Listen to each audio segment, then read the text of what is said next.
In today's video, let me show you how to upload images to Roblox. Hello everyone, welcome back to Quick Helper. So let's get started. First, open any browser and go to Roblox website. After that, log in into your account and go to Create section. Next, click on Development Items. Then tap on Details. Here you will see an option to upload an asset.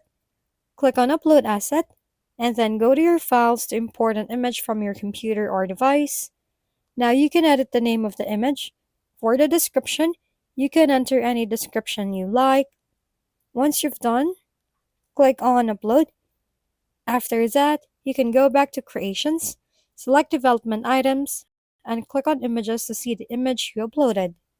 That's how easy it is to upload images on Roblox. Thank you for watching.